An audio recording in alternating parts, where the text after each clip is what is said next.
Oh, we are live, and welcome to the Right Mindset. I'm Thomas J. Bellezza, and we're here. It's Saturday, 2 p.m. Eastern Standard Time, as always, because every weekend, Saturday and Sunday, we like to get a little wild. Right Mindset. I'm Thomas.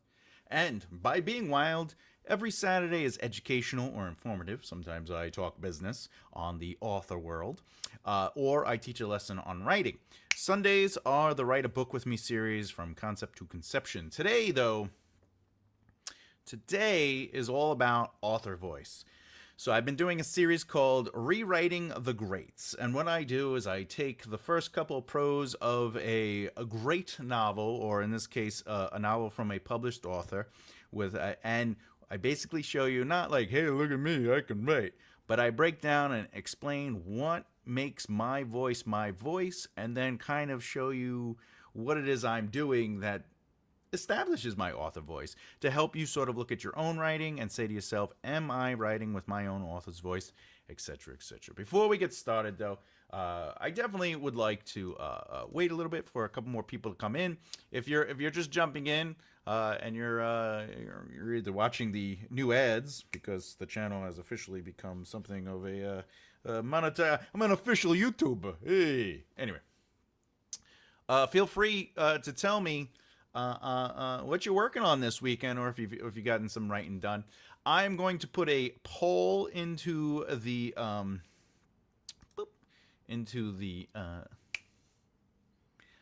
the section for the comments. Let's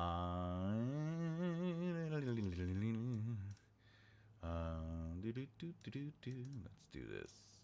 We're gonna write this.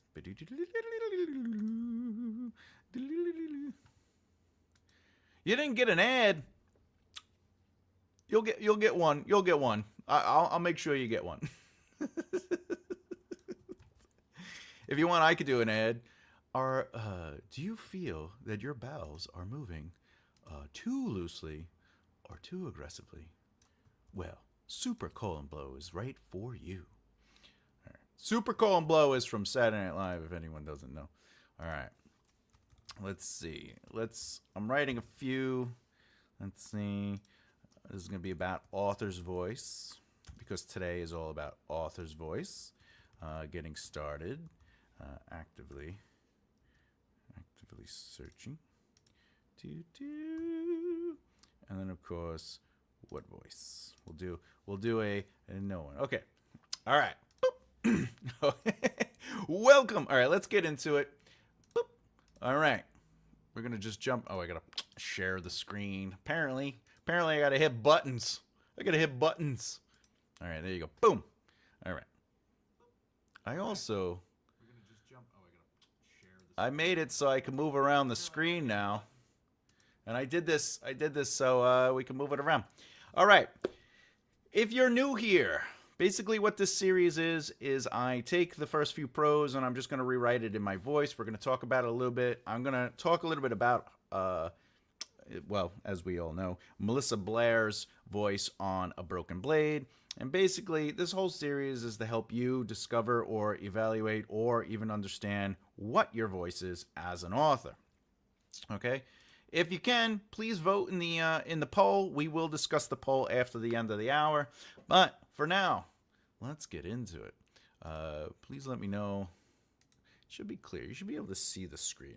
See the screen. And as always, if you have questions, either about what I'm doing or you have writing questions in general, please, for the love of God, feel free to ask those questions. I'm happy to answer them because I am a developmental editor and a writing teacher.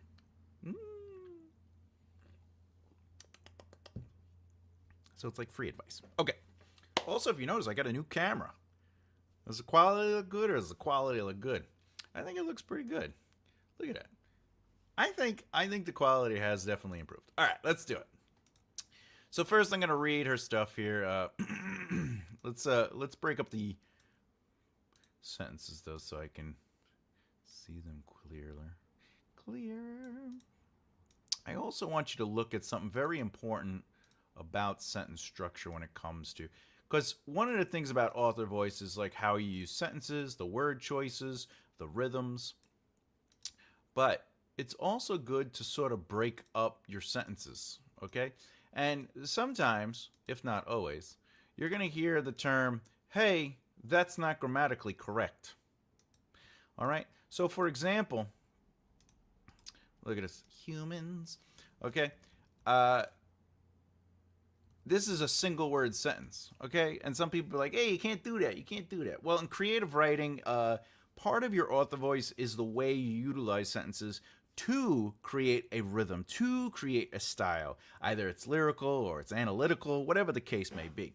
I write slightly lyrical with a clarity to it, and my goal is to be cinematic. So I move through the behavior of characters, whereas some people, we will find out shortly, they don't always do that. But another thing that we're noticing is they tell you not to use the same word twice in a sentence. Okay? Well, you're allowed to do that. All right? But I also, before we really get into this, I want to show you the world in a beautiful light. All right. Blood red. Whoa! I think it's supposed to be like that. Why am I? Whatever. All right. And then another thing you might hear people say is, hey, you have to have a bunch of sentences. You have to have a bunch of sentences to make a passage. But in reality, you could have, like human could just be one sentence like this. Oop. I don't know what's going on. All right. But you don't have to. Oh, I know what's going on. Beep. You don't have to have a full passage. You can have a sentence. You could have a word, whatever the case may be. Give me a second. I'm going to clean this up a little bit. Going to clean this up a little bit. All right. I'm not going to do this many prose, but just for the effect of it. All right. Boop, boop, boop, boop. Okay. Just cleaning up my area. Oh, dialogue. I love when we get into dialogue. Oh, the rainbow. Look at the rainbows. What am I doing right now? I am breaking up the sentences so we can analyze them a little bit more before we get into rewriting them. Because, first of all, I need to understand what the narrative purpose is, right? So if I'm going to rewrite it in my voice, the rules of the exercise is that I rewrite it in my voice, but I maintain plot and purpose, and I try to keep the emotional truth of it.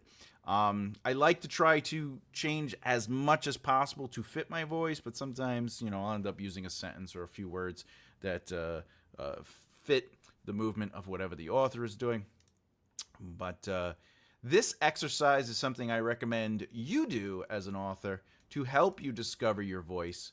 And the reason is because if you could rewrite something while maintaining, it's important, while maintaining, okay, the actual plot and the characters and all these other things, that's going to help you with your own voice. I'm not saying do it to rewrite people's stuff. I'm saying to do it to practice your author voice. So this is something that when I was really getting into writing, especially for screenplays and stuff like that, a lot of the people that I worked with and things, they were like, hey, look at this script, try to write this script in your voice, but what is it they're doing? How are they articulating the characters through dialogue, etc.? Okay. And I think the mic is still looking, yeah, the mic still sounds good. All right. So the first thing I want to point out is sentence structure, all right? In this, you'll see we have a long sentence, another long sentence, a medium sentence, and then we have a super short sentence, and then a super short sentence. All right, and then we have one long sentence, a medium sentence, and then there's a passage with just a medium, and then we have medium, long, medium, and then it's medium, long, short. I would say this is medium. All right, so there is creating a rhythm. Now we're going to look at what she's writing and her choices. I'm going to be honest. I have never read this book. I hear, and due to my research, I know that it's a YA. Please correct me if I'm wrong on that. This is, again, Melissa Blair's A Broken Blade. I think it's a series.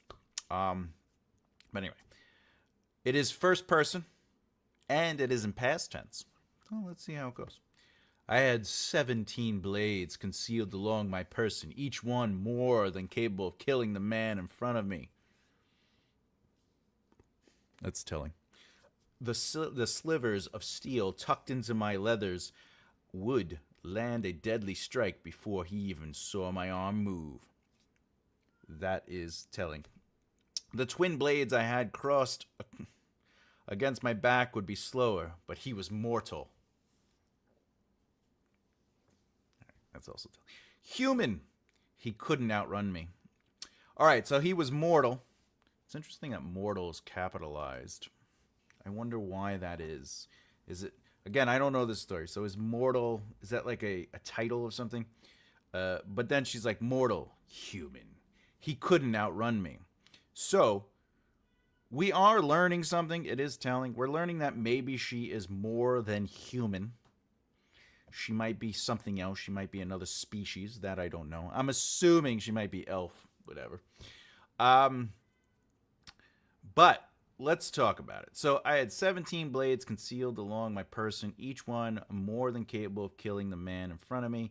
The slivers of steel tucked into my leathers would land a deadly strike before he even saw my arm move. Now again, I'm going to write this in my voice, and I write adult epic fantasy. Not adult like, bow, chicka, wow, wow, but adult as in like, you know, R.R. Martin-ish kind of stuff. This definitely feels YA, and the reason is when you write in your voice, if you're writing in a very specific kind of genre, or you're writing in an age group, there's certain things you have to do to fit within that age group. For example, young adult is usually more straightforward. There's probably a touch more telling, right? There's less inference. Like I like to write through behavior. So behavior is going to show the movement of the narrative. So that's plot and story.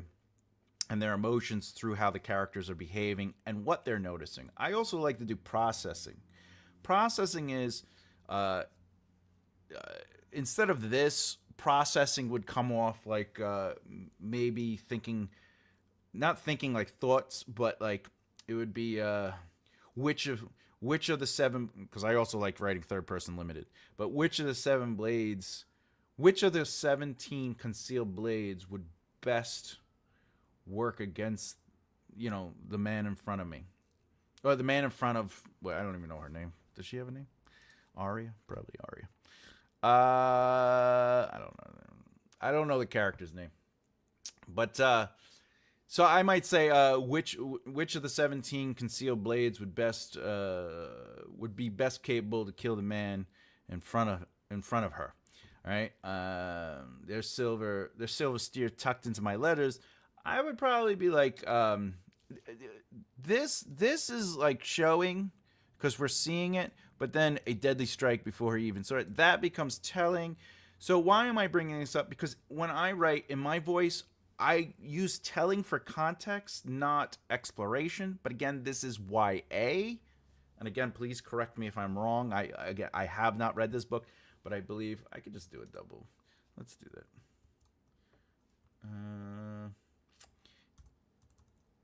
Let's see, what's her name? Melissa Blair. The Broken Blade. Young adult. I believe it is young adult, right? It's considered adult fantasy romance about fae. Oh, she's a fae. Where halflings are oppressed under the rule of a mortal king. Oh, so it is a title. It follows Kira with 2 E's, who is the king's blade, an assassin. Okay. What age is appropriate? It says 18 years old. Oh, you know why? I know why. Because Kira is probably of age, so they're like, you know, which, by the way, that is a good rule of thumb. The age of your protagonist kind of dictates the, you know, is it middle grade? Is it young adult? Is it adult?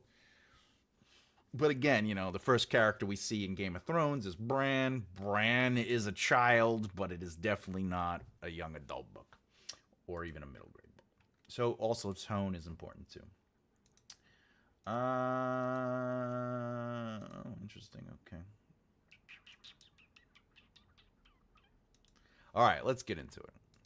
Okay, you ready? You ready? All right. Any questions yet? Oh, we got some votes. Again, if you're in here, please vote. We're going to talk about the poll at the end of the hour. We're going to discuss author's voice and maybe kind of like get into it. All right. So let's read. Okay, so this is opening up with a lot of telling. I'm saying that because in my author's voice, I try to avoid that. But we understand that she is following somebody. So any of my weapons would do, though I knew that his life would end at the edge of the blood. Oh, okay. I guess it is one word. Blood red dagger holstered at my thigh. I only had to wrap my fingers around the bone hilt and levy the blow. I only had to wrap my. But I'm thinking. I'm in my head. I'm writing. So what do we got? Oh, but I couldn't kill him until I had what I needed. Ooh. Now we're up to dialogue. Let's look at the dialogue. Please, he whispered through swollen lips. What just happened? one second. This is weird. Uno momento. I don't get what's happening. It just jumped. Oh, that helps you see a little bit more. I'm trying to make it bigger so you can see a little bit better. All right. That was crazy. Is it me or did that just jump? She's following the guy. Any of my weapons would do, though I knew his life would end at the edge of the blood-red dagger holstered at my thigh. I only had to wrap my fingers around the bone hilt and levy the blow, but I couldn't kill him until I had what I needed. Please, he whispered through swollen lips. A plea. Well, I guess she's not following them because they're killing the man in front of me. All right. I guess she has him like captured. Okay. The pleading look met my gaze, framed by the black eye I had given him the hour before. Telling. I told you everything I know. You've been more obliging than most of the people I interrogate. I said, I'm sorry. I apologize. I should not have done that. All right. You've been more obliging than most of the people I interrogate, I said truthfully. Many of my this is why I think it's young adult, because it's just so direct. There's just no inference. This is just all right on the page. You know, it's anyway, all right, we'll get to it. I said truthfully, many of my targets waited until. Again, this is telling. This is what telling looks like. Many of my targets waited until I spilled half their blood before they would spill their secrets. This man had caved after the third strike. He barely squirmed when I restrained him to the chair. So this is telling what had happened, in a sense, leading us back to how we got to this situation. So we're basically learning that she. Okay, so. The scene is ultimately she's interrogating someone that is already in her capture. All right. So when you're writing your voice, it's going to come down to your word choices, your sentences, your tone, your atmosphere, your structure. I like, for anyone who doesn't know, I'm into third person, limited, with a cinematic, lyrical kind of sensibility that also moves through character behavior. So this starts off with, I had 17 blades concealed. But based on this scene, I want to bring us right into the character being on the floor. I'm going to try to write it in first person past tense. So let's try it. Again, I usually write in the third person limited, but okay. This blood. The wall.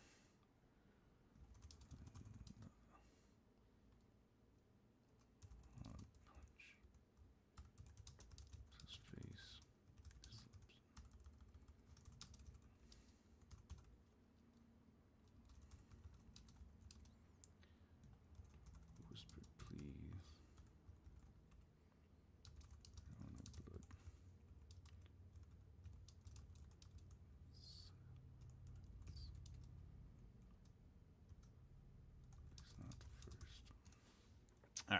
What do we got here?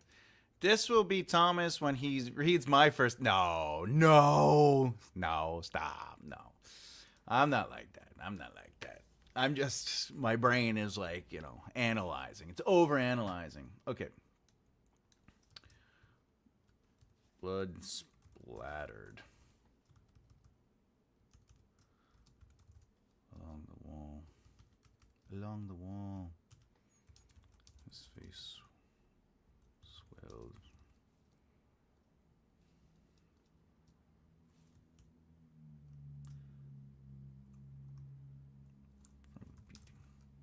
Beating? I'm giving him. All right. Only blood dripped from his lips. Only blood dripped from his lips.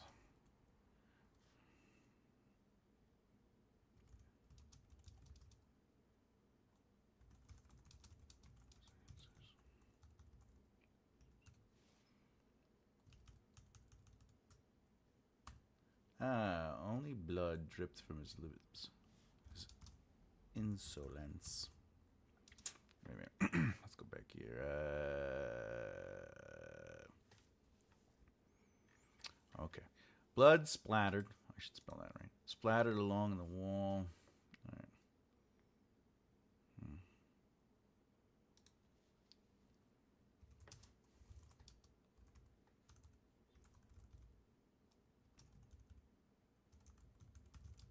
Swelling his face. All right. So I got rid of some of the telling with that. All right. Blood splattered along the wall as my third strike swelled his face. Okay, one thing. I'm trying to get the thing here. Until he spilled half their blood. This man had caved after the third strike. That's interesting that she says that, because here he says, please, I told you everything. Oh, okay, all right. Only blood dripped from his lips. His insolence.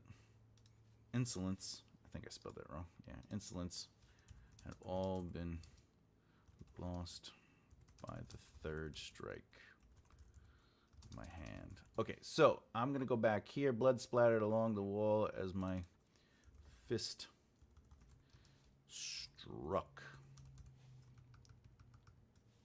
his face. Now swelled. Painted in red. Okay, there we go. Only blood. Okay, so logical narrative movement. So that's something I talk about a lot. And what's happening here is blood splattered along the wall as my fist struck his face, now swelled and painted in red. So now swelled and painted in red is qualifying or adding to face. And we are talking about swelled and painted in red. Red, now I expand on that. Only blood dripped from his lips. And then lips, we are now adding on lips. His insolence had all been lost by the third strike of my hand. All right. Okay, let's... Now, what am I doing here? So, in my mind, when I read this scene, it felt like we had to get to the beating. And a lot of this was just exposition. A lot of this is exposition. It's just explaining stuff. And it isn't until we get here. So what I'm going to do is I'm sort of reversing the scene. And the reason I'm doing that is because I like to make it a little bit more cinematic. I like to add a little bit more play. And we are following the rule of start in the middle, leave before the end, right? So I'm creating atmosphere and tension right in the first passage. Greetings, Thomas and others. Row. If you're just joining me, I'm doing an exercise which I recommend everyone tries, where you take a couple of prose and you rewrite it in your voice. This is not, look at me, I could write.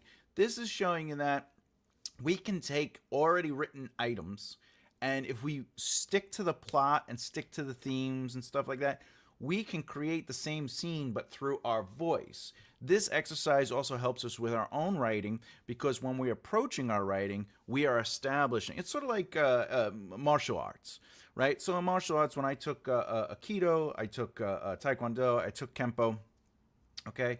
Now, in those different arts and styles, there is punches, kickers, throws, holds, and twists, right? But the way we do those becomes signature to who we are as a person, right? Our fighting styles. For example, I really liked Kempo when I took it, but it was a little bit more aggressive than, say, Aikido. So once I became a student of Aikido, I realized this fit my style because it was more passive in the sense of like we are waiting for to be attacked, or the main rule of the sensei was ultimately like we don't own the space, so just step aside, right? Whatever the case may be. So we learn the technique and then we create and develop our own voice in that technique. And that's what this exercise basically does. Howdy flowers. All right. So blood splattered along the wall as my, remember this is all first draft stuff. It's just, we're just having fun. Blood splattered along the wall as my fist struck his face, now swelled and painted in red. All right. Only blood dripped from his lips. His insolence had all been lost by the third strike of my hand. I like these lessons best because they give me an exercise to practice. Oh, excellent, excellent. Yes, I hope you're practicing it because I know you did it on one of the other videos. But it's also nice to do sort of like in our own isolation. But so I basically created this scene first. Okay. Now we could get right to it. He's saying, please.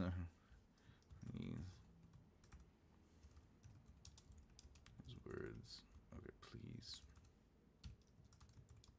His words lost. In faint whispers. Boo. In whispers.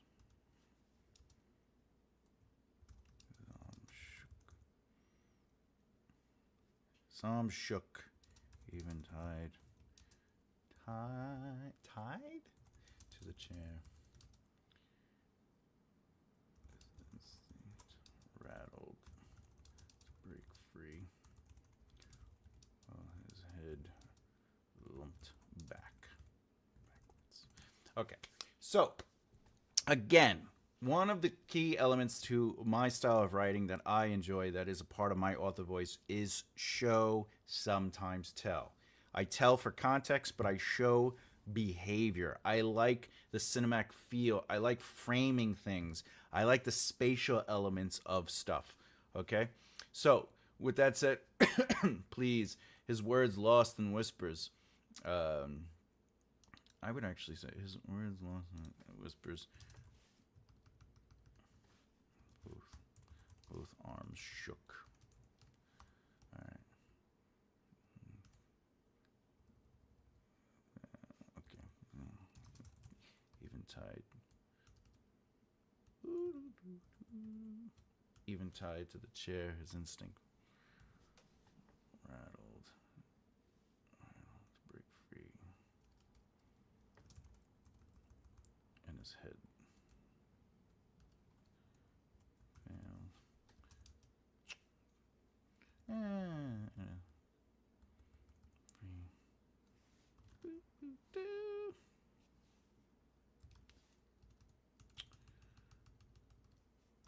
Lumping back.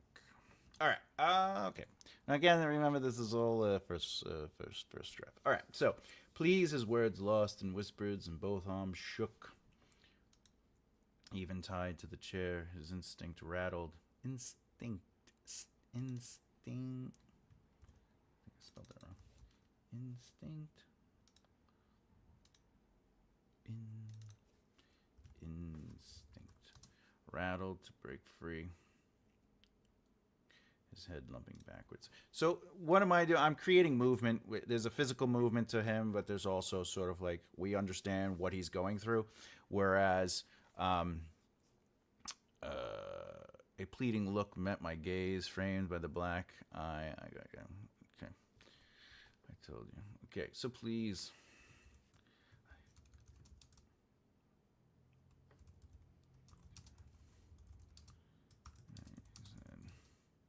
This is where I'll do it. His head lumped back. Yeah, lumping backwards. I think that would be better if I did it that way. Because that'll break it up a little bit. Okay, and again, I'm trying to create pace, because pace is the speed at which information is presented to you. So please, we're getting a sense of his position, ultimately, his physical attributes. Then I'm breaking it up with him saying a little bit more, and then I'm finishing the physical. I told you everything he said, his head lumping back. All right. Okay. All right. Now, this is supposed to be in first person, so let's get into first person. So, blood splattered along the wall as my... Okay, so that's first one. My fist struck his face, now swelled and painted in red. Only blood dripped from his lips. His insolence had all been lost by the third strike. Of my hand. Please, his words lost in whispers, and both arms shook, even tied to the chair. His instinct rattled to break free. I told you everything, he said, his head lumping backwards.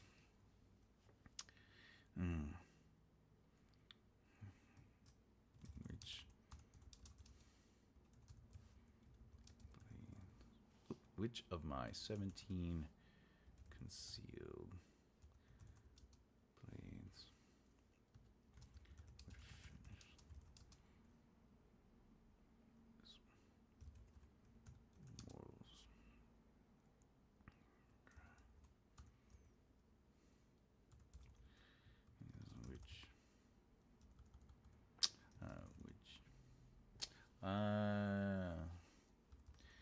all right, so this is where I have to think about it. I have to think about it because, again, let's go over here. Again, the goal is I don't want it to come off as telling. I want it to have character and narrative purpose, like motivation. So in my mind, this is the reason I feel this is telling, and obviously you can tell me it's not. I had 17 blades concealed along my person, each one more than capable of killing the man in front of me. I want to have... There's no narrative reason for that statement yet. This is just a statement of fact. I had 17 blades concealed along my person, and each one of them were capable of killing. The slivers of steel tucked into my leathers would land a deadly strike before I even saw my arm move. Again, this is just sort of like, she's talking to the audience. Like, why would she be saying this to herself? What is inciting this quote-unquote processing? And again, when I write, I like to have that processing. I like the character to be thinking, not thought per se. I don't want it italicized, but I want the character to be thinking through a cause and effect. So in this situation, what I'm going to do is I'm setting up that she's beating him up. He's like, I said everything I could say. And now she's like, I have to kill this guy eventually, right? We're going to get to this. I have to kill him, but, not until I have what I need, Yes, it seems too early to mention the blades because they are not thinking about using them. Yeah, exactly. Like, we're assuming based on just like how this scene plays out, she's been beating this guy for a while. Hey, ciao bello, what is up, Emma? Hola, ¿cómo estás? Salve, mi amigo. Mika, mi amiga.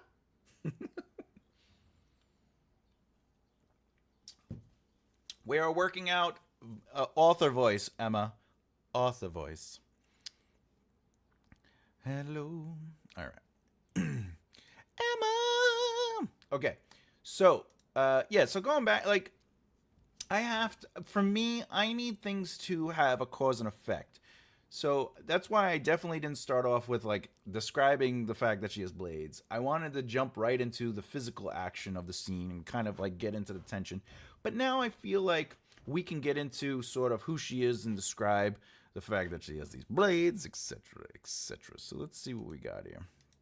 And again, if you're watching right now and you haven't voted, please do. We will talk about the vote at the end of the hour. All right. Okay.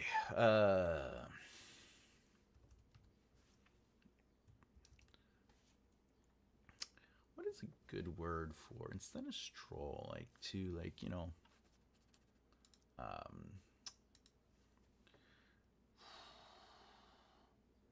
stalk to like a stalk.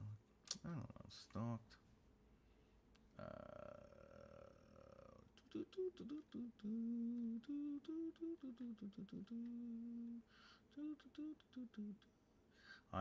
Let's see. I guess stalk. I have another word in my head, but it's not coming to me. The stalk, like, you know, like a prey, like, you know, what is it called when like a prey is like not stalking, but you know, like measuring up.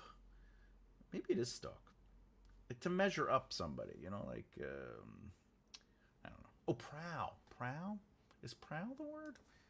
Prowl, prowl, prowl, meaning prowl. This is what authors' searches look like. Move around restlessly and stealthy, especially as if you prey. Oh yeah, yeah, okay, all right. Prey. Oh, prey. Well, prey. The prey is to prey, like to prowl a prey or to stalk a prey, right? Or to prey. Oh, I see what you're saying. To prey. But I'm trying to create a sense of movement. Prey, I think, would be descriptive in this sense, whereas prowl, I'm trying to say. Yeah, he is definitely the prey. He is definitely the prey. His words faded from my concern.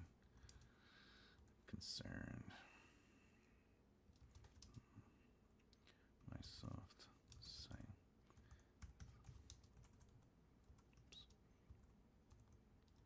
Guided me. Behind him.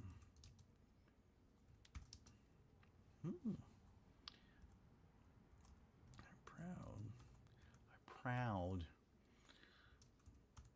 My wounded prey. Huh? Prey? Okay, prey. Weak. Unable.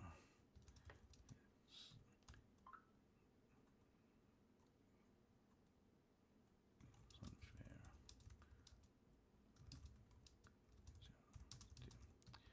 All right. Okay, so let me explain what I'm doing here. I'm going to obviously clean this up, but his words faded from my concern. Actually, my silent, soft steps.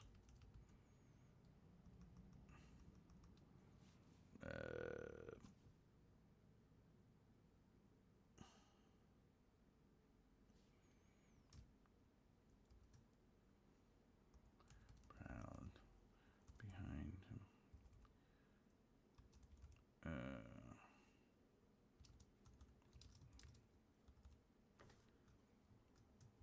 All right. Boop. What do we got? What do we got? Hi, Hannah. All right. My wounded prey, weak and unable.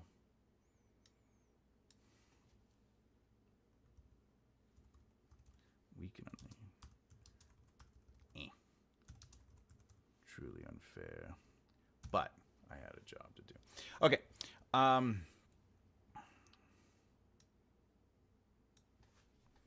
I had a job. Okay, so I'm basically trying to inform what's going on without informing what's going on. So this is what processing looks like. So in the brain, the processing would be less telling and more like, what are they doing? You know, so I'm adding physical movement, and then I'm adding that processing through the physical movement. So it's narrative processing or character. So his words faded from my concern and silence. And my silent soft steps, followed me. I got it. To behind him.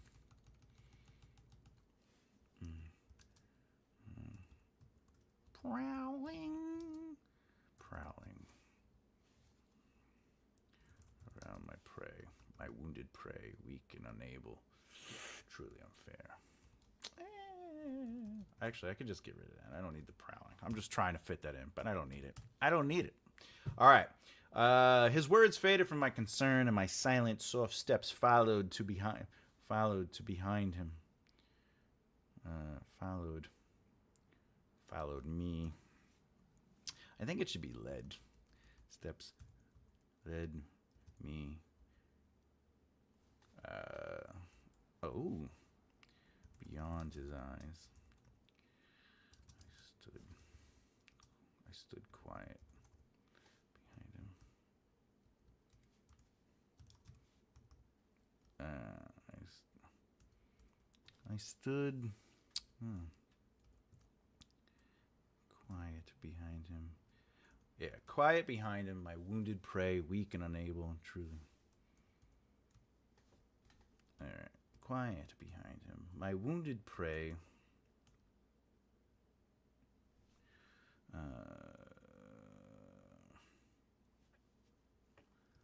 Whimpered, weak and unable, truly unfair. Okay, whimpered. Did I spell that right? Whimpered. Oh no. I need an M. Okay. Whimpered. I got it. Okay. Remember, all great writers have great editors. Spelling is not a necessity for being a great writer. Okay. All right. Dyslexia. Okay. So there we go. His words faded from my concern, and my silent, soft steps led me behind his eye. Oh, beyond his eyes. Quiet behind him. Okay. So soft steps led me beyond his eyes. Now I'm qualifying that with my position. Where did it lead me beyond his eyes? Quiet behind him. My wounded prey. It should be like this. My wounded prey whimpered, weak and unable. Truly unfair, but I had a job to do. I think it should technically be this. Let me do this. No. I can't do the M- code because I'm live, but I think quiet behind him. I believe that's an M-, but I don't like the way that looks. Weak and unable, truly unfair. I could do a semicolon. Emmett, can I do a semicolon there? You tell me, semicolon or is it an M-? I think the semicolon works twice because this is quiet behind him. And that is that has a complete. So it's not a fracture sentence. Then my wounded. This is technically a new sentence, but for smooth and flow. So again, the lyrical element that I'm talking about when I write is that a lot of my sentences sort of show one complete action with a fluid movement. I could technically quiet behind him, period. My wounded prey whimpered, weak and unable, period. It was truly unfair, but I had a job to do. I could write it that way, and that changes up the rhythm, though. It has a stat, dun, dun, dun, dun, right? But I like it to feel like a camera is moving, like we're seeing a fully fledged scene play out. You know what I'm saying? Like, it to me, like the camera is here. The camera, like, kind of medium backed, and we watched her walk behind him, and then we get to see his face dealing with everything, and she's behind him, and now that's our shot, right? So anyway, so now we get to the blades. Which of my 17 concealed blades would finish this? Oh, actually, I could do.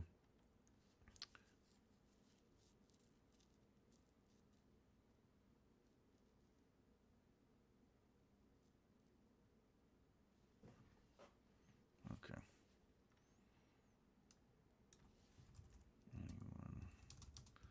17 concealed blades would finish him off. All right, I think the twin blades are important. I think the blades are part of it. The twin blades crossed against my back would be slow and unkind, but he was mortal, human. All right, so I'm gonna keep that sort of in there because I think that's an important narrative point. Because mortal is capitalized, and human is indicating that there's a difference between her and he. So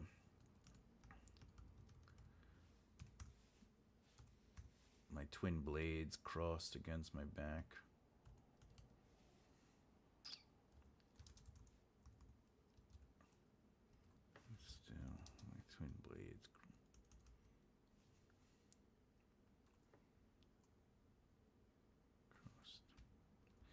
Any one of my 17 concealed blades would finish him off. I guess I could do this and still my twin blades.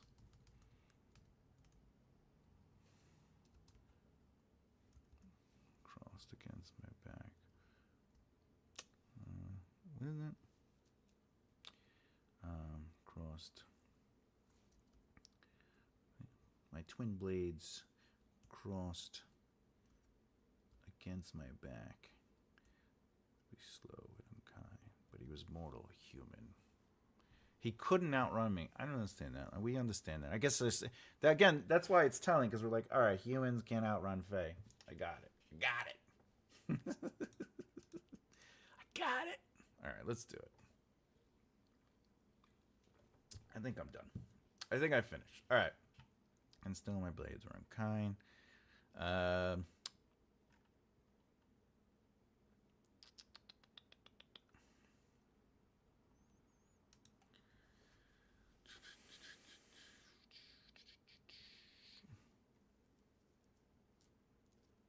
This to me is still all right. So I'm gonna add something.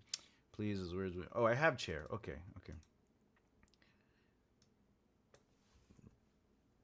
Restrained to the chair. Okay, yeah, I think that's a better word. And she has it here. All right. Okay. All right. So there we go. Let's read it. Let's read what we have. All right. Blood splattered along the wall as my fist struck his face, now swelled and painted and red. Only blood dripped from his lips. His insolence had all been lost by the third strike of my hand. Okay, so right away, blood and blood. So let's do blood. Only painted in red, swelled and painted in red. Only blood dripped.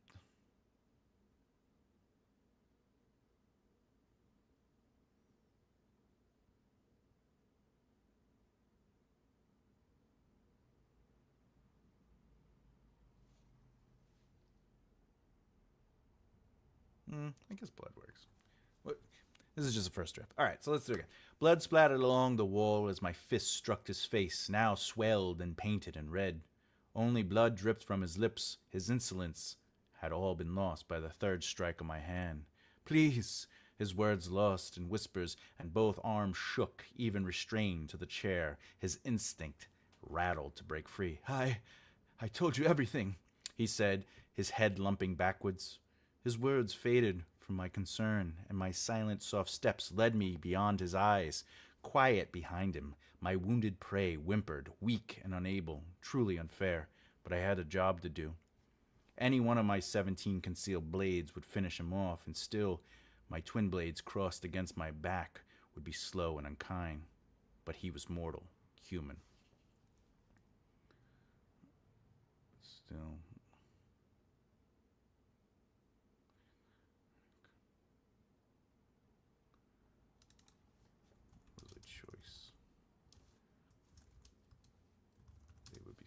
They would be slow and unkind. Okay, there we go. All right. By the way, if you notice, this is supposed to be first person, and I avoided using I, me, and my for almost every single starting sentence. And the way you get around that is by breaking up movements or starting with a descriptive word or whatever the case may be. Now, obviously, this needs a little bit of editing, and it's a first draft. But that's also something that comes with practice as you start learning that you don't need to start off with I, or, whatever her name is, things like that. So that's part of this exercise too. But, I look over here, the first word is I, then it's the, he. So, there's a little bit of repetitiveness, but please, he whispered, but she's doing a great job in the sense of like not every sentence is I or me. So you want to learn how to do that when you're writing in first person. But anyway, any questions about what I've did and what I'm doing and and the structure of the change? The one big thing that I try to change up from the original text was that I wanted it to sort of be an exploration of what uh, this character is feeling or experiencing, I should say, because I forget what her name is, but um, what's her name? Mary Jane. What is her name? I don't know. I forget what her name is. Oh, it's Kira. Kira. So I was trying to show Kira's experience, and in this sense, she physically has agency to start. To me, this isn't really agency. Agency is a character making choices. There's this is her contemplating a choice technically because she's like, which one of my blades, right? And she's like, any one would do, right? But in this sense, I'm starting off with agency and in action and in movement. So the action, agency, and movement is blood splattered along the wall as my fist struck his face, now swelled and painted in red. All right. Um, that's also lyrical, right? So painted in red. Okay. Only blood dripped from his lips. His insolence had all been lost by the third strike of my hand. So again, we know that she's beating a guy up. We know that she's in control.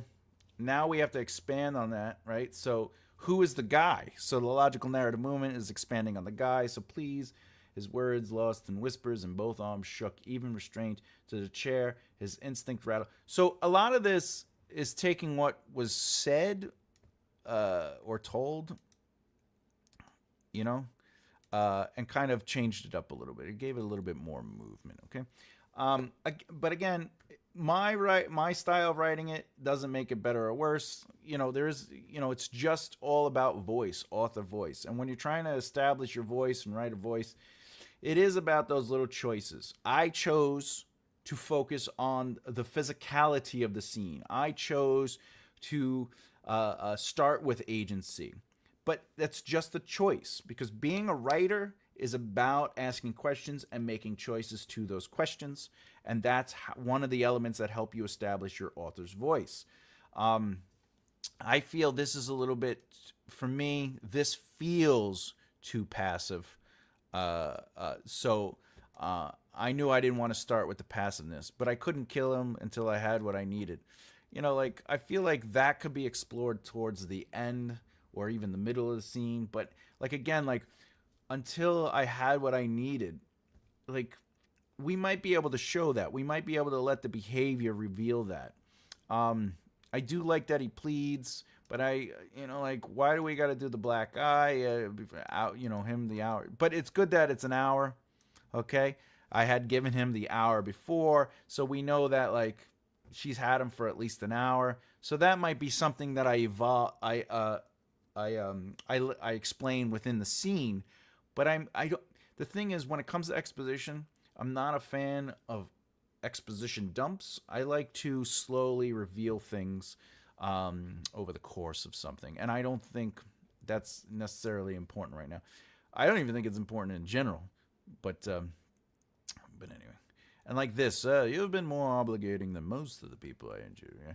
But I feel like I also gave this a little bit more personality. Any one of my 17 concealed blades would finish him off, and still my twin blades crossed against my back, and still my cross blades crossed against my back was a choice. All right, so she's again having agency. She's making, maybe I could use that. Maybe I could use my blades, but they would be slow and unkind. But he was mortal, human. Right? So that's the kind of thing I'm trying to think of when I'm writing a scene, is like, how is this beat, movement, or ideas being influenced or controlled by the character? That's what I like to do. But that doesn't mean my choice of how I write is the correct one, because The Broken Blade is obviously a big seller. She is an author, published, all these other things, But when it comes to writing your author's voice, it's really not about if you're published or not, because I don't know if there are authors where, like, they submit 31 times and they don't get anything, and then out of nowhere, the next thing you know, they have 200 200 books published, and they're some of the most famous authors in the world, and you're like, but Thomas, who you talking about? And I'm like, how do you not know? But and then I'm like, if you really need to know, then I'll be like, all right, well, let me tell you. And then you're like, but what are you doing? And I says, well, when you think of writers, great writers, okay, especially writers that have 200 books published, it's not always evident. It's timing, And by the way, James Patterson is the person who has over 200 books published, and it took him 31 tries to get his first book published. So author voice or whatever the case is, it doesn't really matter. Like sometimes publishing is just timing. Hey flowers, hi Hannah. So, but anyway. All right, any questions or thoughts or comments on what I just did, how I did it, what I am basically exploring and showing in this exercise? If not, we can move on to the polls, but I'll give it a second. I'll give it a second for people to compile questions or not. If not, we will move on. I am going to go over the polls soon, so if you haven't voted in the poll yet, please feel free to vote in the poll. Howdy Row 70. I don't know what the hell that was. What was that, Thomas? I don't know. Your voice sounds different today. It sure does. Hello, is it me you're looking for? I can see it in your eyes. Hey, Emma, that's my reaction. All right, let's see. By the way, I just lost a subscriber, probably because of this video. Whatever. All right. All right, let's do it. Let's get into it. Blip. All right, so the poll was, how confident are you? Oh, by the way, I hope this helped. I hope this was a helpful video. That was amazing. It was what that was. When you say that was amazing is what that was, are you talking about the singing or are you talking about my writing lesson example? I'm happy with either one, I'll be honest. All right. How confident are you in having found your unique author's voice? We got 20% is saying very confident. My voice is clear. Okay. Mostly there, still refining it, 60%. And then 20% is saying, what voice? Feeling lost. All right. So I'm assuming one person voted for very confident. The singing. Yeah, I assume so because the writing is terrible. All right. Okay. All right. The lesson 2. I appreciate that. I know I need to work on sentence length as I tend to forget about short sentences. So you just reminded me. I'm glad I reminded you. One of the tricks, though, is like when you're writing the first draft, just get it out. But when you're going back doing line editing or even a second, third, or fourth draft, sometimes you have to say to yourself, can I break this sentence up? Can I create a rhythm with this sentence? That's how it works. So, but yeah, it is good. It is good to pay attention to that, but maybe not on your first run. I'm paying attention in this example. I paid attention to it because I was trying to also polish up the prose while I did it. So, for anyone wondering, it's actually pronounced as rotovator. Oh, rotovator. But I've gotten used to you all just calling me Ro anyway. Hey, rotovator. I am the confident one. You are the confident one. I figured you were the confident. I was, what voice? Feeling lost. I am making an editing list. Ooh. Editing lists are fun. Yeah, it's good to have a list so you can sort of check things. All right, so let's go over it. The poll. We're going to end the poll. Bloop. Beep. All right, so... all right, mostly there, still refining it. Okay, the majority of you said mostly there, still refining it. The author voice is always going to be a constant and a consistent evolutionary process, even if you're at the stage of Brandon Sanderson's or an R.R. Martin, who apparently still writes, but I don't know. Or Stephen King, or or as we did today, Melissa Blair, Susan Collins, whatever the case, Nora Roberts, J.J. Robb, whatever the case may be. They're always evolving their storytelling, author's voice, and their style. So, one of the important things about author's voice, especially with refining and all these other elements, is constantly be working. Figure out what works for you, what doesn't work for you. If you feel like you're weak in one area, start playing with it. But the other thing is, experiment, because by experimenting, you might realize maybe that's not the direction you want to go, but there is something about that does influence maybe moving the other way. So, when I was an illustrator, I had a very specific way I drew. And then, obviously, as I worked with other illustrators, especially in the comic industry, I had to learn different styles, from manga to traditional to more realistic. I can't draw like a human, like you see me, like a picture, but some people can, right? But there are people that have that style that I worked with that influenced the way I would approach drawing in general. And that's the same thing with writing, music, and everything else I did. So it is important to try different things. I think people can tell when they're reading an Emma Bennett book. I definitely have a voice. A voice! Emma has a voice. Yeah. Well, Emma, you do have like 13 books. So, I tagged myself. That's funny. And well, you should. But what would you say your voice is, Emma? If you had to like if I talk about my voice is through the movement of character emotional choices and experiences that are filtered through a cinematic lens of lyrical intent. So, 15, my bad. 15 books. 15 books. But I'd like to know what you think, what you would categorize your style as. All right. What do we got? I'm in the middle of a book. There's a vampire one, and then you're next, Emma. Woo!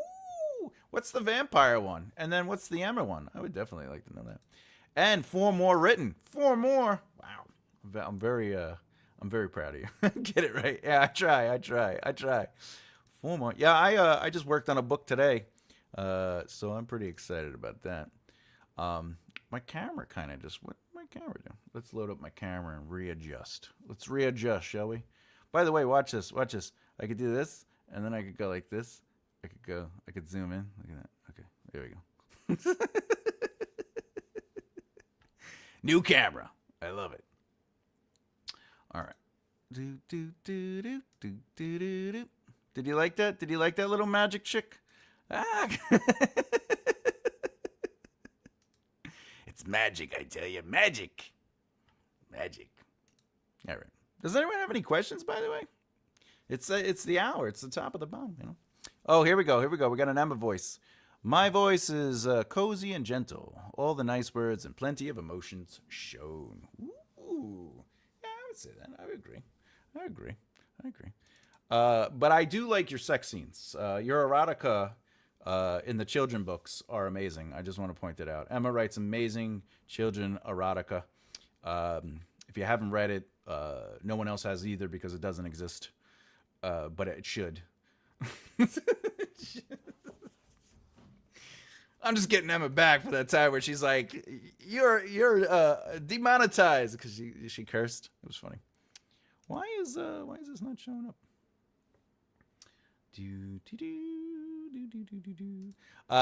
Does it follow you around the room? It does if I wanted to, but do I have it set to follow me around? I can make it follow me around. Let's see. Is it gonna do it? Let me see. Hey, follow me around. Yeah, I think that. Yeah. All right. I think that stops it. Yeah. It's wait, is that boop? Boop. Let's go down a little bit. Boop. Boop. We want to go back up. Okay. All right, there we go. That's very cool. And I can make out every bearded. I even got a pimple. Look at that. I got a little pimple. You like my pimple? Thanks. It's hard to get it right. Uh-oh. That's us. Get out of my nose. That's why people left. They were in my nose. Very clean. Very clean. This is actually a fake nose. I just had it made. So. Do. Why is... Okay, I don't understand what's going on. Boop. Why is this not opening? Let's open.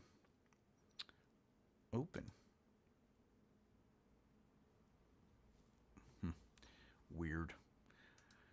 I have a couple of questions. What is your name? What is your favorite color? What is the capital of... Well, my name is Thomas J. Bellezza, as per everything that exists. My favorite color is purple, royal purple. Well, dark purple. Purple. And then what is the capital of...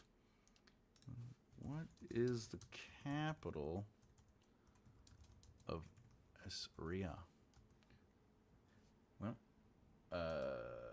would it be Nimrod or Korsambad? I don't know. Oh wait, is that from Monty Python? Oh yeah, that's from Monty Python. That's funny. The capital was Ashur. I don't know. All right, excellent question. Romanati Romanus. I've got a pimple on my nose today. Well, what if we, as friends should do, I'll pop yours, you pop mine. We'll call it a day. Good questions, Ro. Good questions. Excellent questions. Weird. I don't understand what's going on. All right. I'll have to figure that out. I don't know why it did what it did, but okay. Into the pit of You're in the pit of eternal despair. Where am I? You're in the You're in the pit of despair. Don't scream. No one knows you're here. Look at this thing. Look at it. Look at that thing. All right. I wonder why the camera changed. I wonder if I could change the camera. Let's see. It looks like the same camera. All right. That would be amazing. Oh, wait. Oh, God. That would be amazing, but I'm holding out to pop it myself, and here it's flat.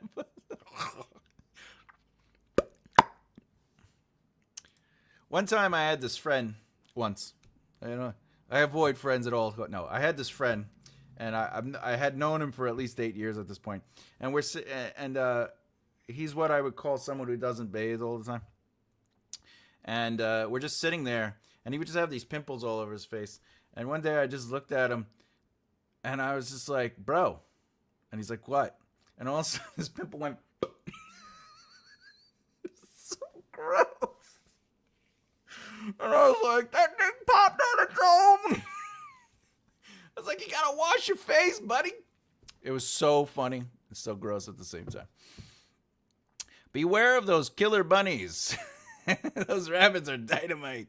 Some call me Tim. You have to be careful. Those bunnies, they have sharp, very sharp teeth. Pointy teeth. What is the difference between an African swallow and a European swallow? Oh, pimples, blackheads, streams. Yeah, that's what we're talking. This is what AuthorTube is really about. Is these pimples. These pimples. I'd just like to point out, I did try to fix this. Why is this going on? I want it to come down, but it won't. See if that'll open it up. Yes. Open, says me. It's still not opening. That's weird. Whatever. Tried to fix my camera, but decided to be a douche. I am an enchanter! Oh, well, listen. Sometimes... Oh, God. Is that with the feet? Is that with the, Is that with the feet? I think that's... Oh, the spider veins. Oh, yeah. Fine. And the varicose veins. You got to get those varicose veins out. Vertical. Can I, maybe I can just make it down. I just want a little bit down. A little bit down. Come on. It's not working. It's not working. Okay, just a little bit out. Can we go a little out? No, it's not working. Come on, buddy. Okay, you ready? Okay, wait. We're gonna... Look, that's the whole thing. We're gonna go back up a little bit. We're gonna go back up a little bit. Okay, wait, stop. No, it just kept going. Whatever.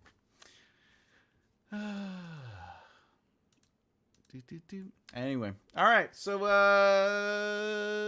yeah. Questions?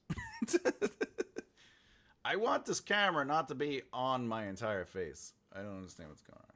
Let's go back a little bit. Let's go. Give me something. Give me something.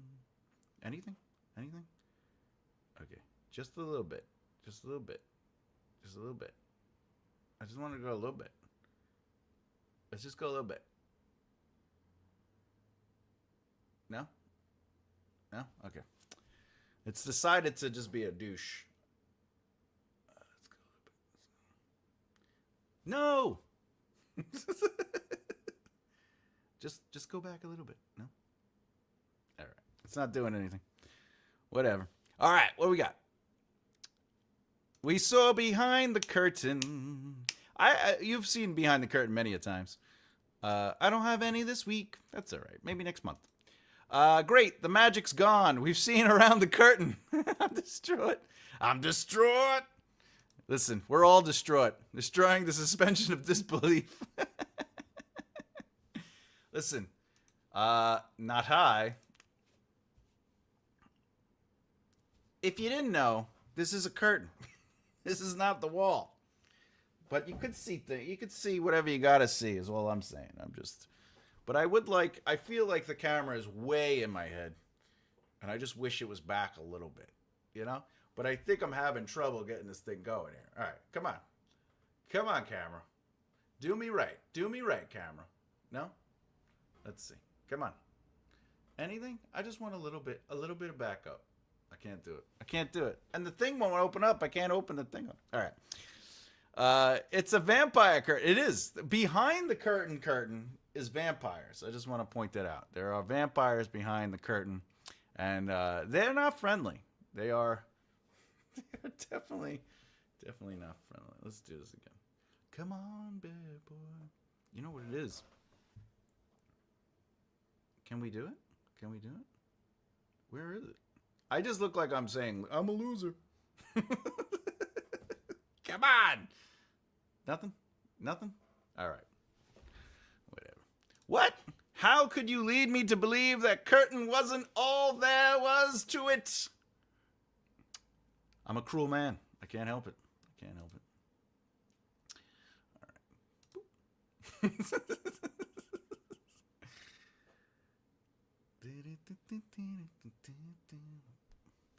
All right. You'll just have to look at my big head. You're gonna have to deal with the big head. I would never call you guys losers. You're not losers. You're winners. Winners. Please open up. Please open up. Please open up. Open up. Yeah, I don't know what to say. Whatever. Taskmaster. That pic looks like you laughing at us. Oh. That's my logo. That's my logo. That's the Make a Right Left to You logo. Perfecto. Perfect amount of head. That's what she said. All right.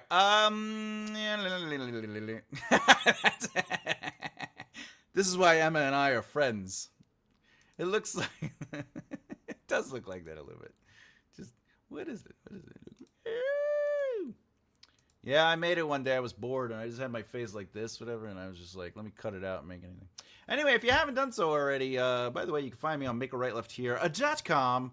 You can find everything from me to my books to whatever else I do, including teaching a class. If you haven't done already, go to the website. You can find it out and fill out that form, and we'll get the classes going. If you like what you've been seeing, but you just haven't done it so far, remember to subscribe and hit the bell icon so you don't miss out. But I also want to say, golly, imagine if you were enemies. If you were enemies. I'm nice to everybody, except for people that are mean to other people and myself. I did my first writing class, my first writing class back at the library last Monday. This Monday will be the second class. I had a good amount of students show up. It was very fun. They got excited. We had laughter. I cried a little bit because there's coyotes outside.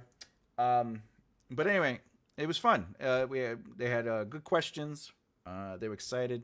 I got a really nice compliment as I was going out. Somebody said to me, they stopped me and they said, "Hey, do you teach at a college because you're really good at this?" And I was like, I appreciate that. I used to teach. I used to do speaking engagements. I would do that at colleges. But I was really pleased at the turnout and the response and stuff like that. And everyone was attentive, so it was really good. Any tough questions from them? No tough questions. They're usually, to be honest with a lot of the questions are always the same, but that's good because the more I get the same question, the more I can answer it and the clearer it becomes, and I could get more and more concise. One of the things they did say was like they didn't really have a lot of questions at the end of the class because I was thorough. I basically explained what they might have had a question on while doing class. And again, that comes from, like, even when I used to do my speaking engagements, I just knew what questions were, so I sort of like incorporated the answers to those questions within the class. And I think that always makes for a really good learning experience. But I do like questions, but at the end of the day, you also want students to feel like they're not only they're learning something, but that there are answers to the questions before they have to ask them, as if, like I said, they don't feel like outcasts. Also, some people are scared to raise their hand. Some people they don't always like asking questions. I know that happened with me in school, until I eventually was like, who cares what these people think? Glad there were only coyotes out there and not cougars. Well, I will have to say they were poker playing coyotes. You can't trust them. They, you never know if they're holding a jack up their sleeves. Not that they have sleeves, but it's hard to play against them because the money is low. Because they have a lot of paws. Like a lot of them are poor. They got paw. They're paws. All right. Hey, welcome. All thought I'd drop in. Nice to see you all. Welcome to Saturday. I hope to see you tomorrow, 2 p.m. Eastern Standard Time. I will put the video notification up today after this. But tomorrow's the Write a Book with Me series. I'd love to see you there. I'd love for you to join, and we could have some fun. Today we did it. I actually had a lot of good time with this. This was fun.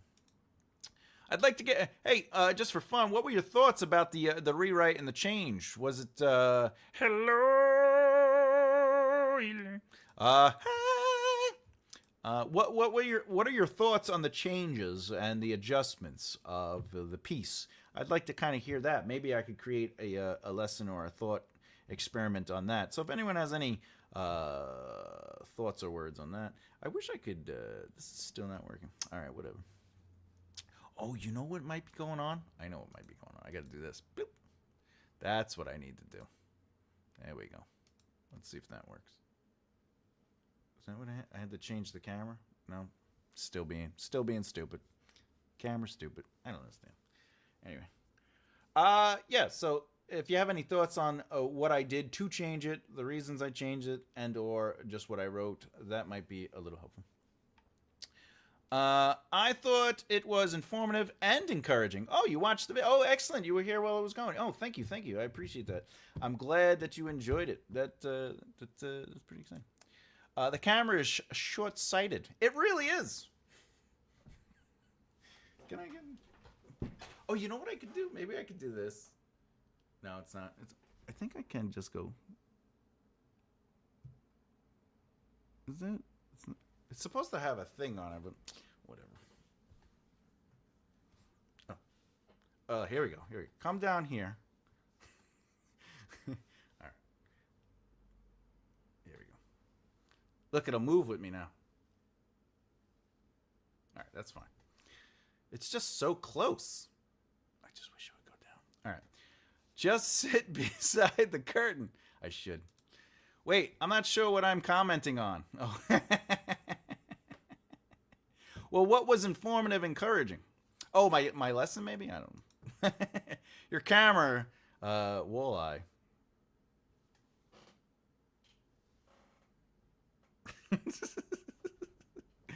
Forgot my cup of tea.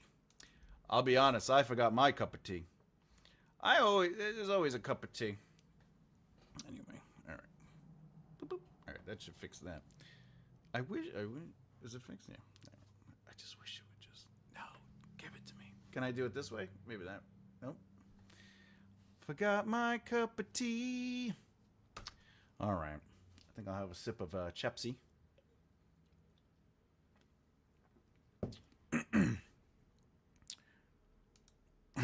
Yuck, yuck. It stares at the wall. I wasn't going to jump on. I got bad news this week. Whoa! That's horrible to hear. I'm so sorry that it happened to you. That's terrible. That's terrible. I'm so sorry that happened to you. I'm sorry that the trust bond between you and the man was broken. Obviously, sharing that with us is very vulnerable, and I appreciate you feeling confident and safe in this environment, because that's the whole point of this channel and these live videos, is to feel safe and a part of the community. To be able to divulge stuff like that. So just know that my heart goes out to you, and it is a tough thing to deal with, especially when there's years involved. So yes, what a head. XX.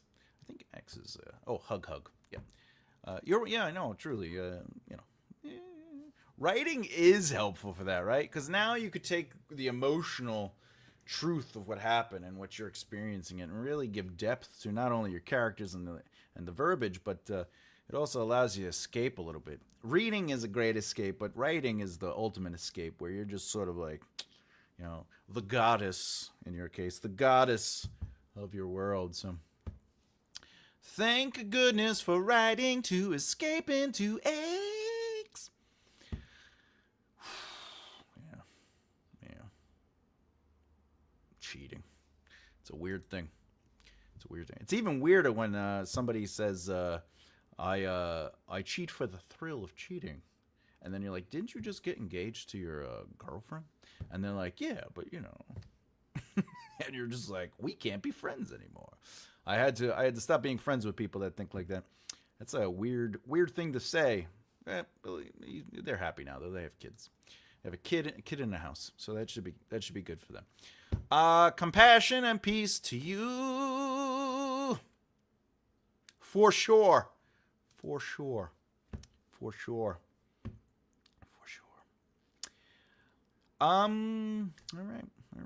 right. So I guess we should have like a what did I call it? What do you call it? Like when you like burn like the pitches or whatever? Like there's a name for it, where you get together with all your friends and you just burn the pitches of the ex and just like get the energy out of you. There's a name for that. Yeah, doesn't know. He doesn't know. I know. But yeah, 23 years of lies. Thanks, all. I'm smiling right now. As long as you're smiling. If I have to sing, I'll sing. If singing will help you. Also, 23 years. That is a long time. I would make him sweat and drop hints. Funny story about that. I was dating this girl. And by the way, I'm polyamorous. I'm sure I've said that many a times. But one of the rules of polyamory is still to be honest. Like, you can still cheat in polyamory. Cheating would be like keeping something secret, because whatever the case may be. Anyway, and this lady, this woman, was seeing a guy, and I knew they were seeing each other. So I just kept, one of the things, we like to watch movies together. So I'd always be like, "Hey, we should watch this movie," and it was about like, cheating, whatever this stuff. And we keep dropping those hints or whatever. And she was crying. She started crying. I was like, "What's wrong? You could always tell me anything. If you're honest with me, it won't be bad." And then and I was like, "Are you cheating on me?" Like, I gave her an out, like I was like, are you seeing someone? She's like, "No, no, no." And then it came out, and I was just like, "All right, well, now I can't be with you because I can't trust you. I need honesty. If you're like, I want to see this person, then just tell me." And it's healthy to be open and communicate. But at the same time, like, why wouldn't you? Like, if I say I love you, and you are like, "Are you seeing someone else?" Especially in polyamory, you're supposed to say yeah, because I love you. I need you to feel safe and comfortable in all these things. Trust is the most important thing, for sure, for sure. And if I say I love you and you want to feel safe and secure around me or in a relationship with me, there are certain things that I have to provide. Not only for my own integrity, but for that to be true, because everybody has different needs or validations, and validation isn't a negative word.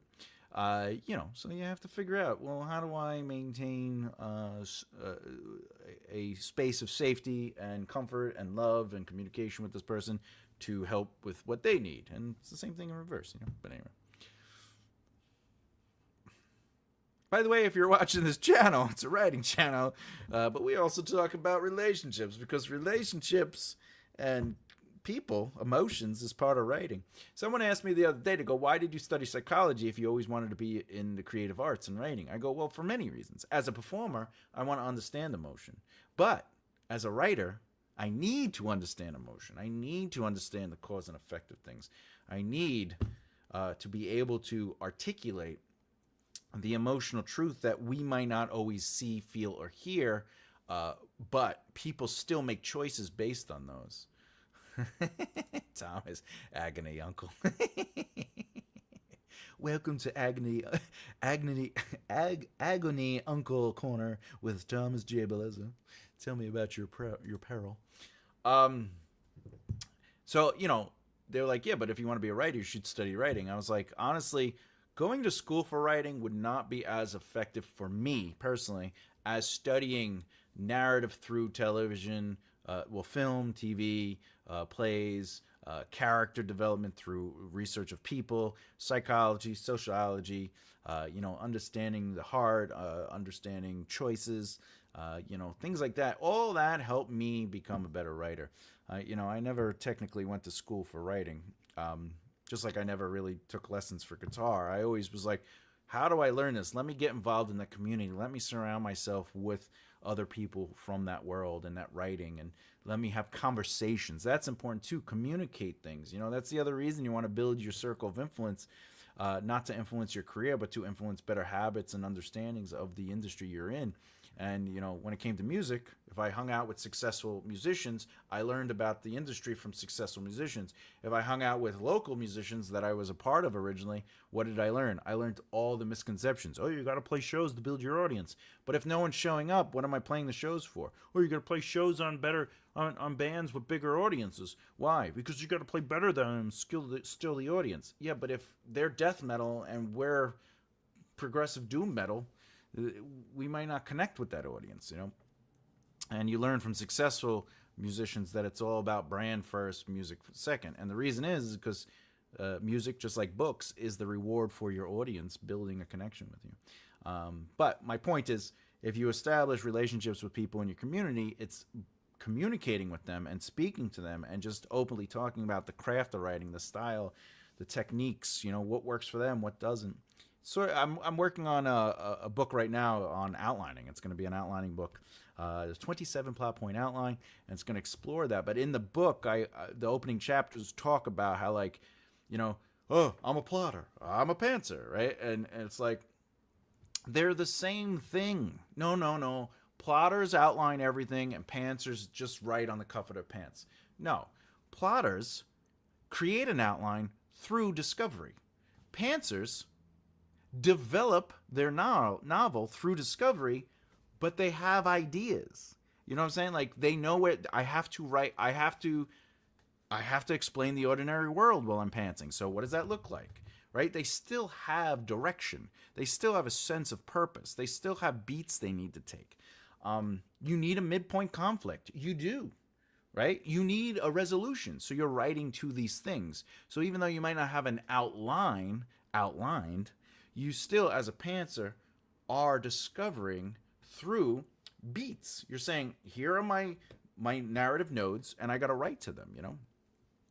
So I talk about how they're basically the same thing, and we shouldn't really care about the titles. We should just care about the process. Whatever method works for you is going to be the best method.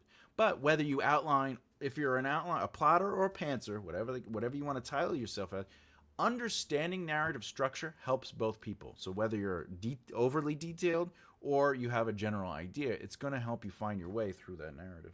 The pantsers outline is in their head. It is.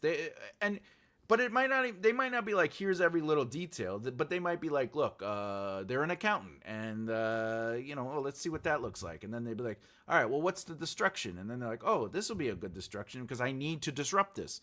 And they're just choices, you know. What would be really great for us all to be characters of one book and a plot that everyone agrees with? That would be fun. To be characters of one book and a plot that everyone agrees with. That would be fun. That would be interesting. But everybody would be like, I like Pepsi, I like Coke, I like... But I think that's what makes good story, is those opposing positions. You know, if every character was basically like, you know, the Giants are the best team ever. And you're like, well, they... You know... They're better than the Bills. But at the same time, you got to have characters that are not as brave as other characters, or like there's a character I have in the Epic Saga, and one of the elements of their value is that they ultimately are the everyman. You know, they're not the everyman. Well, yeah, they're like the person that, like, they are in the wrong story. Is what I'm saying. You know, like, you have all these characters. You got a character with berserk abilities. You got a character who's like has casting abilities. You have a character who is like a strategist. You have right. They all have like their quote unquote thing, and then you have this character that is like really good at fishing. You know, and they love fishing, and they just want to stay home in the village and have a family, even though they're young yet.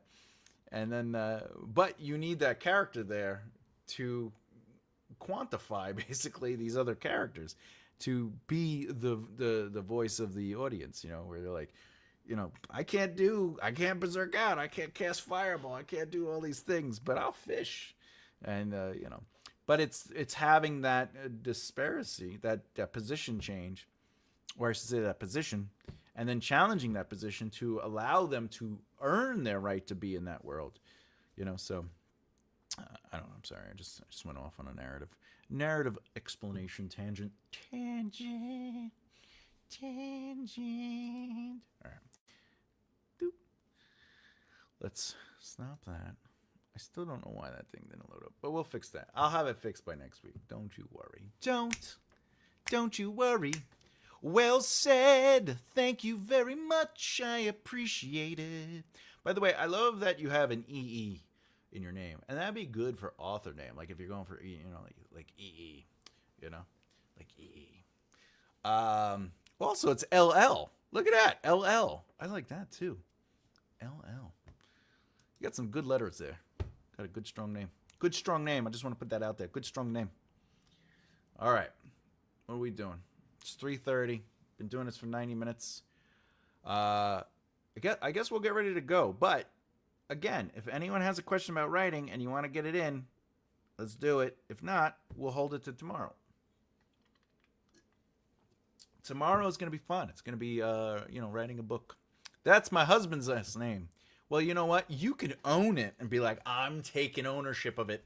And I don't need their value upon it. It is mine. However, what's your maiden name if you don't mind sharing it? I love seeing like Elwood reminds me of the Blues Brothers. I just want to say with the Blues Brothers, uh, uh, uh, that's not a country song. Well, play it in A. Do do do. Oh, it switches it. It switches it. La Blanca. Le Blanca. Is that French? So it's like L-lay. L-lay. L-lay. Oh, it's almost like saying L-A. That's still fun. That's still play on letters. The Blues Brothers. By the way, Blues Brothers, great movie. Great movie. I love that movie. And then they made the second one, and you're like, what are you doing? Why are you making this movie? There's no reason you should do this. But Blues Brothers is great. We're on a mission from God. Orange whip, 3 orange whips. Hold on, I haven't seen this guy's play yet.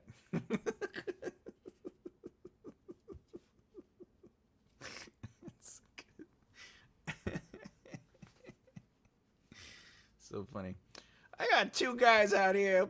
One wants 4 fried chickens, and the other wants, what is it? Bread, toasted, no butter. Elwood, Jake. All right. What we got here? What is your opinion? Write prologue at the end of the novel or before? Well, prologue is at the beginning of the book. So it's not so much I have an opinion on that. A prologue is at the beginning. An epilogue is at the end.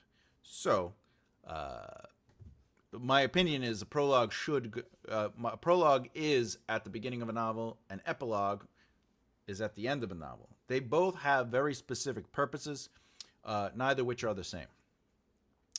But a prologue is very good. I love prologues, but not every book needs a prologue. But I do love prologues. Blah, blah, blah, blah, blah, blah. And we're wearing sunglasses. Hit it! Dun, dun, dun. All right. Dun, dun, dun, dun, dun, dun, dun, dun, dun, dun, dun, boom! Come out of the mall. Dun, dun, dun, dun.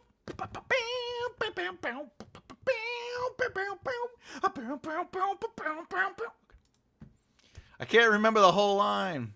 What is that? Oh, blah, blah, blah. We're wearing sunglasses. Oh, what is it? And we're wearing sunglasses. That's a good line, right? And we're wearing sunglasses. It's nighttime. What is it? Oh, it's 106 miles to Chicago. We got a full tank of gas, half a pack of cigarettes. It's dark, and we're wearing sunglasses.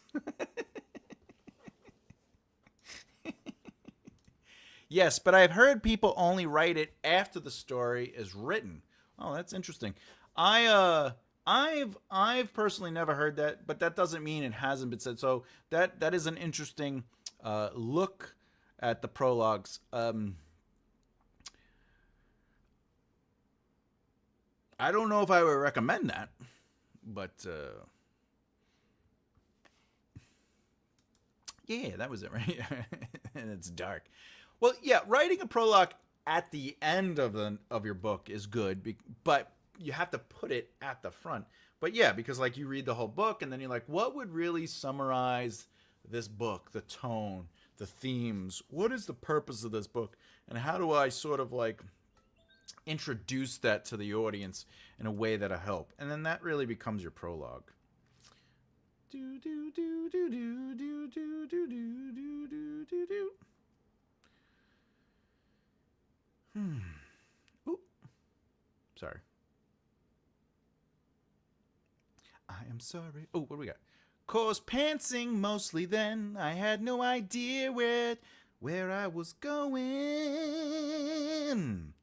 I had no idea where I was going. Yeah, well, you know, it happens. It happens. I don't know if I've said this before, but I found an older book that I wrote back in like 2007. back in 2007. It was about a book about Shen Mei and this character Jonathan, and then like another character, Gallus. Gallus. Um, and I read it, and I pantsed that book. This is before I really got into outlining. It's a long time ago, and I pantsed that book. And I'll tell you what I, as just like an aside to understand, what I really got out of rereading that. I had like 4 or 5 chapters written, and they were all pantsed. The only thing I knew going in while I was writing that particular book was that it had to start on an island. Gallus had to visit that island. That island was a prison ward, and the two main characters of the story were on the prison, and they were there because, in essence, they were connected to something greater when it came to reincarnation. My world deals with reincarnation for some things. And I pantsed everything else. Well, I did it. I was developing certain elements like, characters and stuff like that. But the big thing I got out of it was scenes seem to meander. That was the big thing I got out of it. They sort of like just went until the scene kind of played itself out, and then there was like another scene, and there wasn't a lot of direction. Pantsing.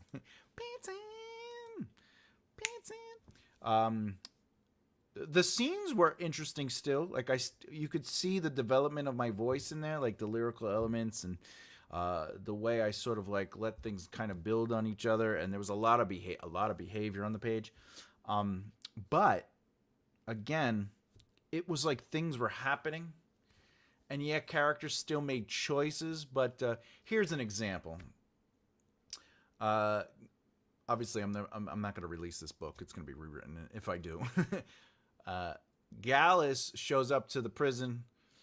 He's meeting with the head of the warden, basically, and the warden's son comes in, and Gallus basically kills the son by demonstrating his powers. So, not a good choice on my part as a writer. Like, it made no narrative sense, but I was like, I need to show that this guy has this ability.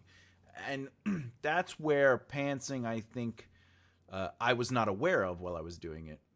Pantsing didn't allow me to make sense of that in the grand scheme of the narrative, because I could have easily been like, oh, I could showcase their power throughout the book by doing this, and this.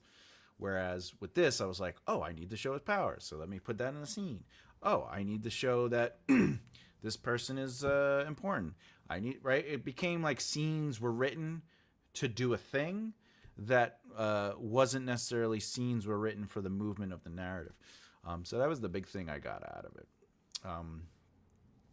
Also, I used a lot of big words, and I don't recommend doing that. Great writing makes sense through simple exploration, right? Or expression. So, good rule of thumb for writing is if you have to look up a word, that's one thing. But if you have to look up a word that you looked up, just so you know what it means, that might not be the best word. There are better words. There are better adverbs or adjectives in some cases. But sometimes if we find a word to replace a word because we use the thesaurus or whatever the case may be, or there's a really good website called, what's it called?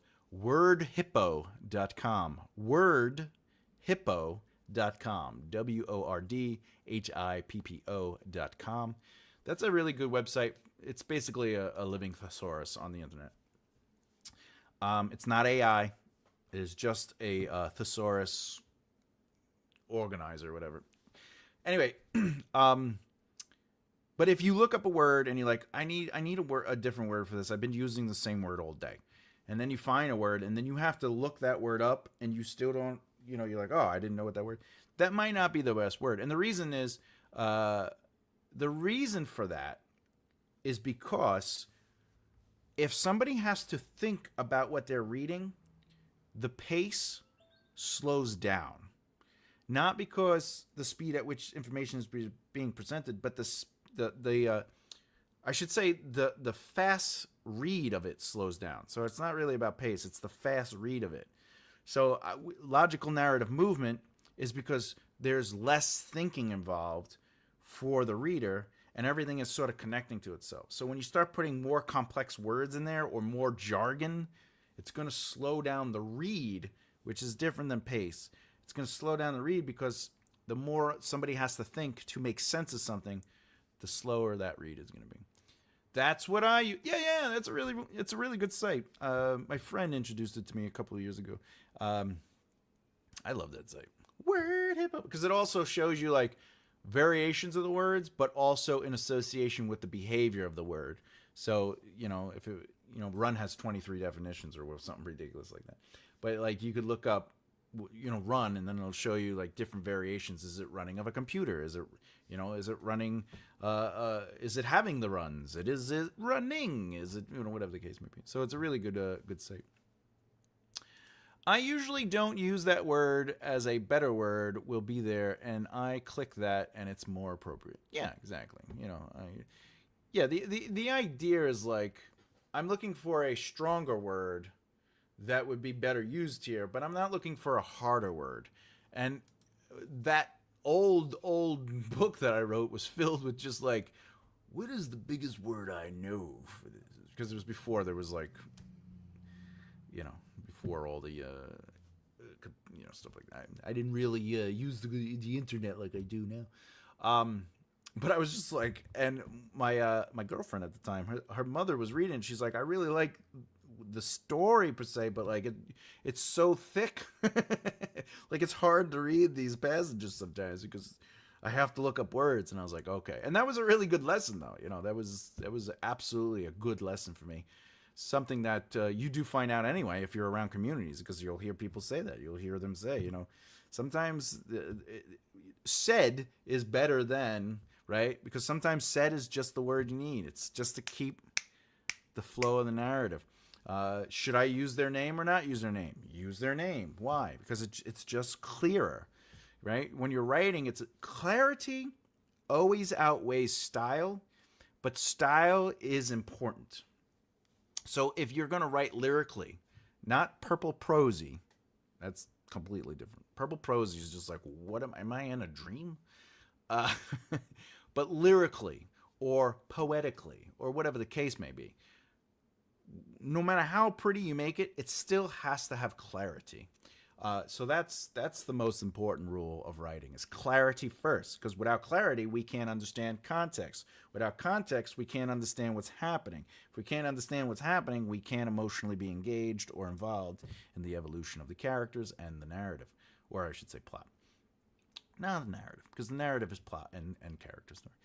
But anyway, that's something to keep in mind when you're writing is clarity.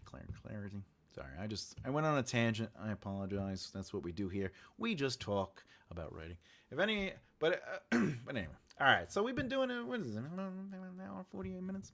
I see more people jumped in. By the way, if you have questions, you can feel free to ask writing questions if you want. More than happy to do that. By the way, I have been working on the outlining book. I have 2 more chapters left to record for the audiobook version of the self-help book that will be released this month. If no one knows this book, Breaking Down Success, I will be releasing that. I started another epic fantasy book. That's a fantasy book, but I've been really enjoying that book. And book 2 of the epic fantasy series is moving into the 0 draft stage, and I've been getting some of my alpha readers to start reading that. So that's a lot of fun. So I've been working, and getting more and more writing. I'm actually kind of motivated by the outlining book. I think I've been flying through that. I basically have been writing a chapter a day. I give myself a half hour to 45 minutes on that. And it's only because when it comes to like nonfiction stuff, I write much, much faster because it's just the jargon and information being splattered. Like when I wrote this, I flew through 5 books in a month, and the reason I did that was because I had memorized my speeches, and I had memorized what I have taught over 20 years, and I was just jotting down what it is. The thing that took a little longer was the cleanup. Like I went back and edited, and I did line editing and stuff like that. And then the formatting took a little bit. But the initial writing, when it comes to nonfiction, it's just about getting the ideas out. If anyone's ever written nonfiction. What else? That's it, really. That's it. Oh, the Patreon page is almost ready. I'm going to probably launch that in August. I've been scheduling and preempting a year worth of content. So when I release it, that'll at least be taken care of. What will be on the Patreon? I will have I have a couple options on there, but it'll be educational, obviously. It'll be more in-depth stuff, but also there will be an option to ultimately subscribe to the serialized version of my books, and there will be an option on there for once a month you could send me a chapter, and I do developmental editing on that chapter, and it's I think $25 a month or whatever. Still working it out. And what else? I think that's it. I think that's everything.